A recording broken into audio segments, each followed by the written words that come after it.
আর most welcome.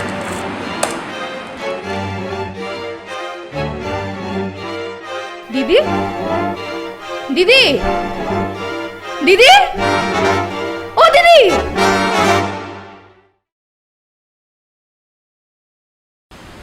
আরো 1000 বছর পৃথিবীর বুকে হাঁটতে হবে তো মেম সাহেব। ঠিক, হঠাৎ করে ট্রাম লাইনে কাটা পড়লে চলবে না তো কবি। সুমিত্রাদি, হ্যাঁ বাবু বল। আমাকে একটু একলা ছেড়ে দেবে? মেঘের সাথে একটু কথা বলতাম।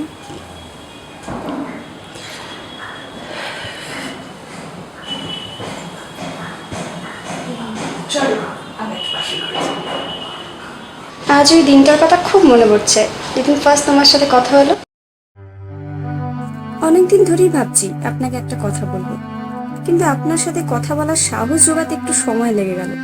জানেন, আপনি জলপাইগুড়িতে যে বাড়িতে ভাড়া থাকতেন, আমিও সেই বাড়িতেই ভাড়া থাকি। ওর লাস্ট ইন্টারভিউটা যেদিন ছিল সেদিন থেকেই এসবের শুরু। মাত্র 1.5 বছর হলো এমডি তুমি আনন্দদা। তুমি ঠিক করবে বাংলা কাব্য গদ্যের ভবিষ্যৎ। আমি যে লেখাগুলো সিলেক্ট করেছি ও লিখেছি, আমার মনে হয় সেগুলো মানুষের পড়া উচিত। রবিবারের পত্রিকায় তুমি যদি অহেতুক কার্টুন ছাপাতে পারো, তবে এগুলোও পারো। আমি রাখছি আনন্দদা, আমি ব্যস্ত আছি, রাখছি।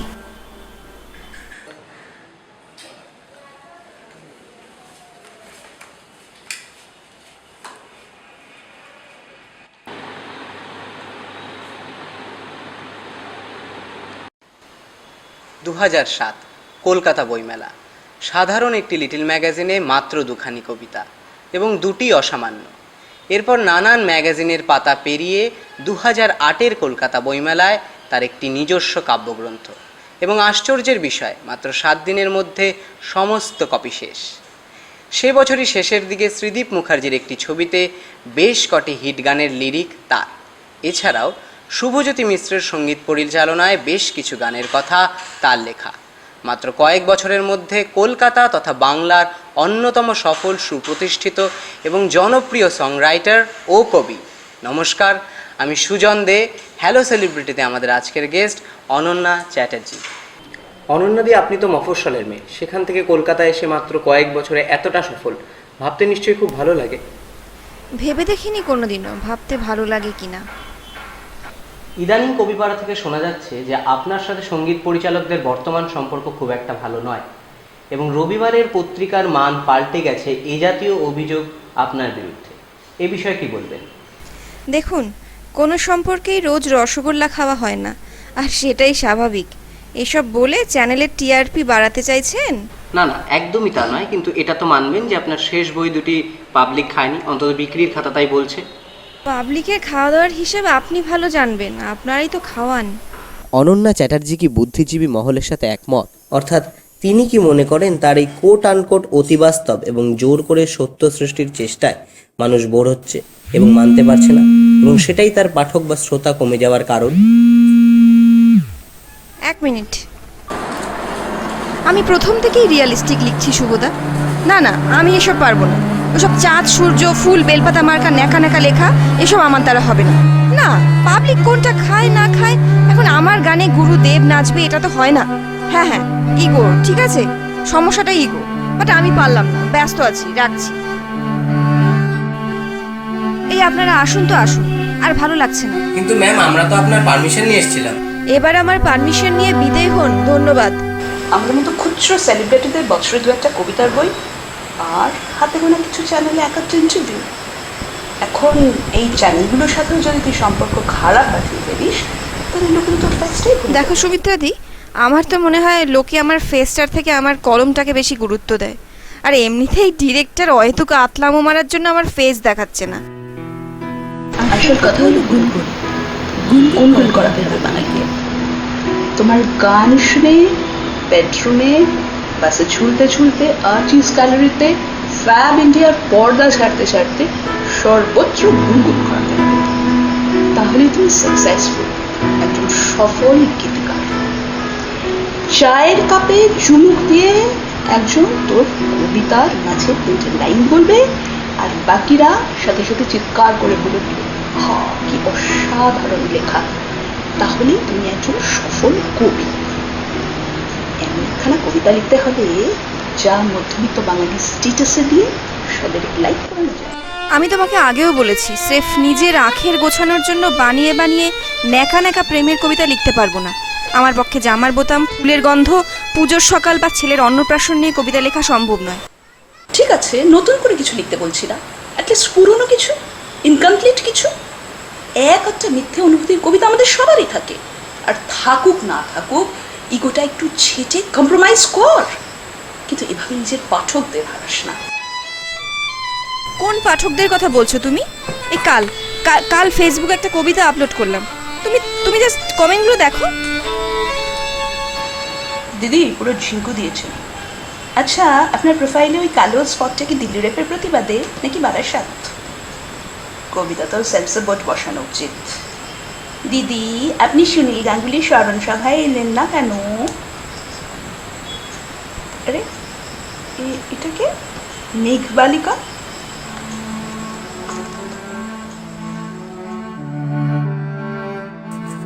অনেকদিন ধরেই ভাবছি আপনাকে একটা কথা বলবো, কিন্তু আপনার সাথে কথা বলার সাহস জোগাতে একটু সময় লেগে গেল। জানেন, আপনি জলপাইগুড়িতে যে বাড়িতে ভাড়া থাকতেন আমিও সেই বাড়িতেই ভাড়া থাকি, এবং সেই কারণেই হয়তো আমি আপনার একটু বেশি ফ্যান। কি ভাবছিস, ভক্তটাকে সারা দিবি? ভাবছি। জাগে, তুই থাক তোর ভক্তদের নিয়ে, আমি চলি রে, টাটা। কি করে জানলে কোন বাড়িতে আমি থাকতাম? সত্যিকারের ফ্যানরা সব খবরই রাখে।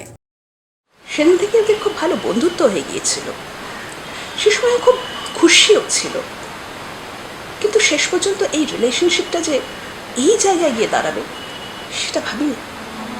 তুমি হাঁটছো নিরিবিলি ছোট হয়ে লুকোচুরি, আর যাচ্ছ ফিরে মফস্বলের অনার্স। Good morning. সুপ্রভাত, কিন্তু কথাগুলো বড্ড ন্যাকা ন্যাকা। ভেবে দেখতে গেলে ও যেরকম একটা একাকিত্বে ভুগত, তাকে ওর এরকম একজন বন্ধু সত্যিই দরকার ছিল। শোনো না, সেদিন সুনন্দাতে পড়ছিলাম তুমি নাকি চেইন স্মোকার। এদের দেখছি খেয়ে দিয়ে কোনো কাজ নেই। যাকে হ্যাঁ, করি স্মোক, তাতে কি? না মানে আমার না সিগারেট খাওয়ার স্টাইলটা খুব ভালো লাগে, কিন্তু খেতে ভয় হয়।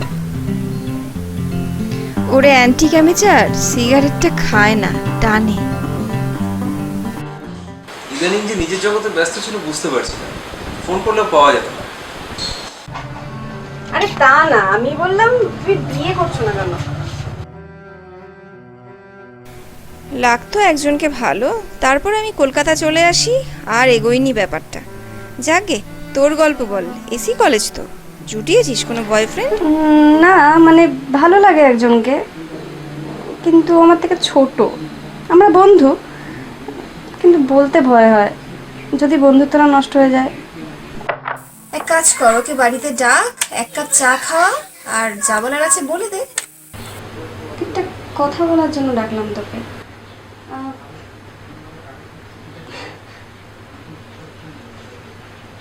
তুই ঘুড়ি উড়াতে পারিস? তারপর কি করলি?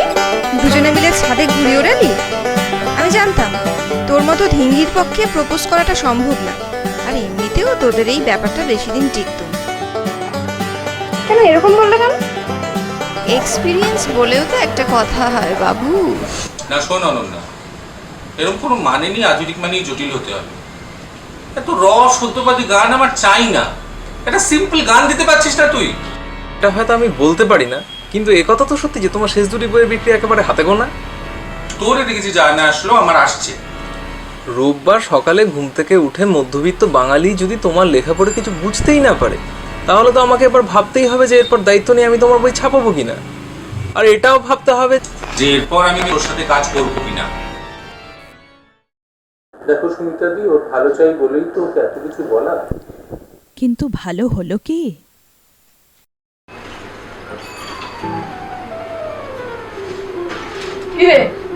সারাদিন খালি ফোন ফোন ল্যাপটপ, পড়াশোনার তো নাম নেই। সবসময় ভালো লাগে না মা। হ্যাঁ, চেহারাটা কি করে রাখছে দেখছিস, একদম ধিঙ্গির মতো। হ্যালো হ্যালো হ্যালো, তুমি কি করছো? হ্যালো? তোর মার গলার আওয়াজ শুনে মার কথা মনে পড়ে গেল। জানিস, মা আমার কোনো বই পড়েনি, চিরটাকাল দূর থেকে শাসন করে গেল। মা মারা যাবার পর লেখালেখি নিয়ে ভীষণ ব্যস্ত হয়ে পড়লাম। জানিস, সেদিন আমায় কেউ বাধা দেয়নি, কিন্তু আজ দিচ্ছে। জানিস তো, মানুষকে তুই বল বিয়ে মানে দিল্লি কা লাড্ডু, মানুষ খুব মজা পাবে। কিন্তু আমি যদি বলি তোর লাল কপালি আসলে 4 বিয়েদের শিকল, সেটা শুনবে না, মানতে চাইবে না। আজকাল মার শাসনটা খুব মিস করি। তোর হয়তো মনে হচ্ছে যে আমি খুব সেন্টিমেন্টাল, কিন্তু ব্যাপারটা তা না। আসলে জীবনে এরম একজন মানুষের খুব প্রয়োজন, যে তোর কাজের চেয়ে তোর পাতের আলু ভাজাটা পরিমাণটাকে বেশি প্রাধান্য দেবে। একটা কথা বলি, একটা ব্রেক নাও, কয়দিনের জন্য জলপাইগুড়ি ঘুরে যাও, দেখবে সব ঠিক হয়ে যাবে। না হে ম্যাডাম তপসে, আতুর ঘর এত তাড়াতাড়ি নয়।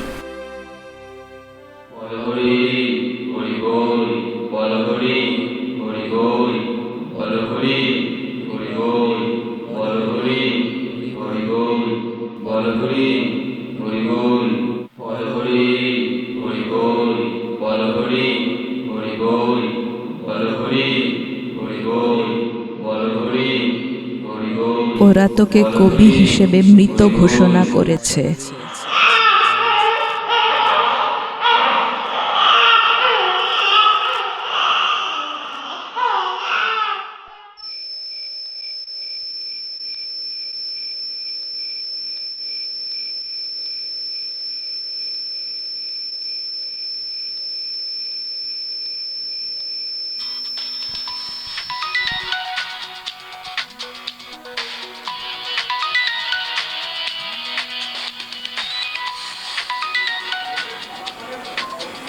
হ্যালো?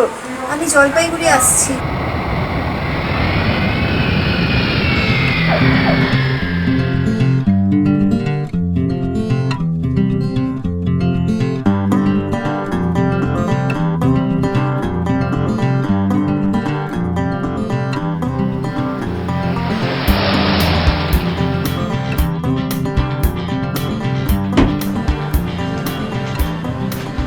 আরে তুই একদিন পর আয় বস। তাহলে কবি কেমন আছো বলো, কেমন চলছে?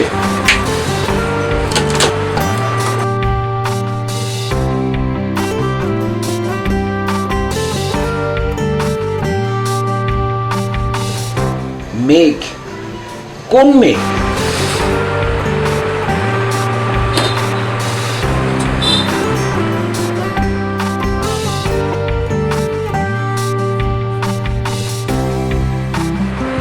না না, তোর সাথে শেষবার যেবার ফোনে কথাও হলো, সে বাড়িতে আমি তোকে বললুম যে বাড়িটা কাউকে ভাড়া দিইনি আর দেবও না।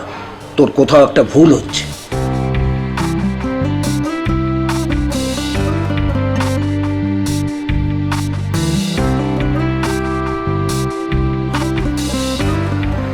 আহা, বাড়ির ডেসক্রিপশনটা মিলছে তো কি হলো? তোকে কেউ বোকা বানাচ্ছে।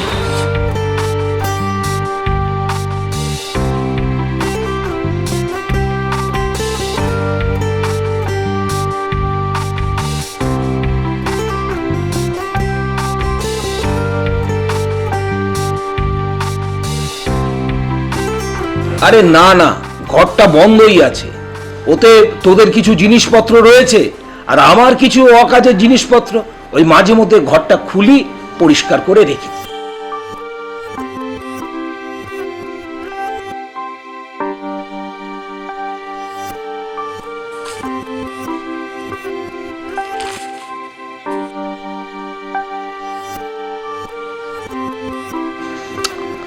আরে আমি কেন তোকে মিথ্যে কথা বলবো?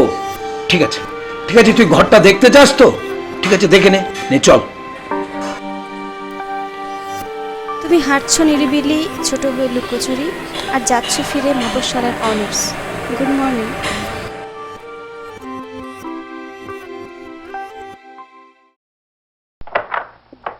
দিদি, আপনাকে উপর বাবু ডাকছে।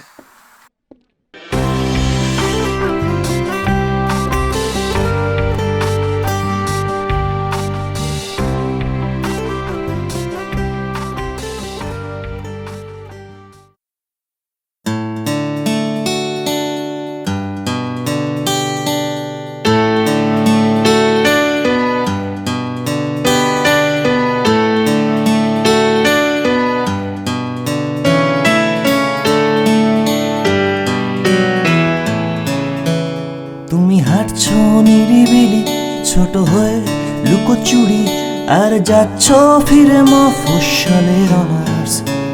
তোমার অপর্ণা সেন ঝুলছে লোকাল ট্রেন, তোমার উত্তম কুমার গড়ছে যৌথ খামার।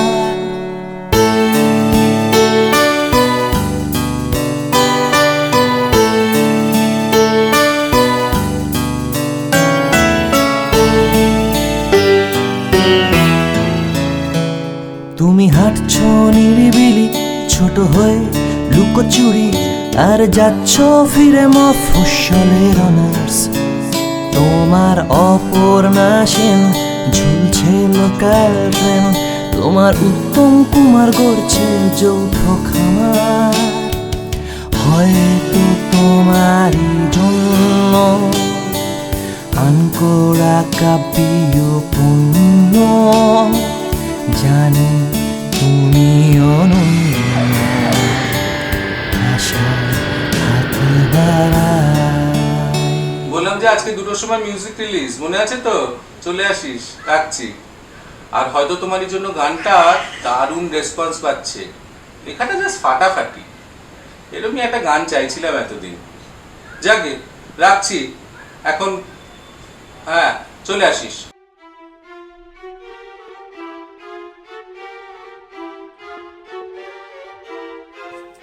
Thank you.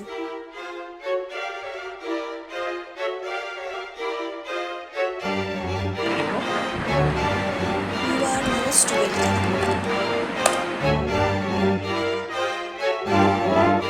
দিদি, দিদি, ও দিদি। তার মানে এটা এক ধরনের পার্সোনালিটি ডিসঅর্ডার। নিজের ফেম ধরে রাখতে জলপাইগুড়ি গিয়ে পুরনো কবিতার খাতাটা নিয়ে আসলে এগোটা হার্ট হয়। তাই নিজের কল্পনায় নিজের মেয়েবেলার সাথে বন্ধুত্ব করা, তার সাথে দেখা করতে জলপাইগুড়ি যাওয়া আর অ্যাক্সিডেন্টালি কবিতার খাতা খুঁজে পাওয়া, এগোটা হার্ট হয় না। হয়তো এর জন্য আমরাই দায়ী, কিন্তু এটা অস্বাভাবিক। অস্বাভাবিক বলে এটাকে অন্যায় বলা হয় আনন্দ? জানি গল্পটা শুনলে মনে হয় আতেল বাংলা ছবি স্ক্রিপ্ট, তাও আবার যৌথ পরিকল্পনায়। But it's true. প্রথমে আমিও মানতে পারিনি পুরো ব্যাপারটা, কিন্তু একদিন ধরে সাইকিয়াট্রিস্ট, কাউন্সেলিং এসব ব্যাপার মানতে হচ্ছে। তোমরা আজ এলে তাই জানতে পারলে। তাছাড়া আমি নিজেও মিলিয়ে দেখেছি পুরো হিসেবটা, কিন্তু মূল সমস্যাটা অন্য জায়গায়। ও এখন সব জায়গায় মেঘকে দেখতে পাচ্ছে, নিজের বাড়িতে, ঘরে, সর্বত্র পুরোপুরি ডিপেন্ডেন্ট হয়ে পড়েছে মেঘের উপর। ও তখন কানে কানে আমায় কি বললো জানো? আমায় একটু একলা ছেড়ে দেবে, মেঘের সাথে কথা বলবো একটু।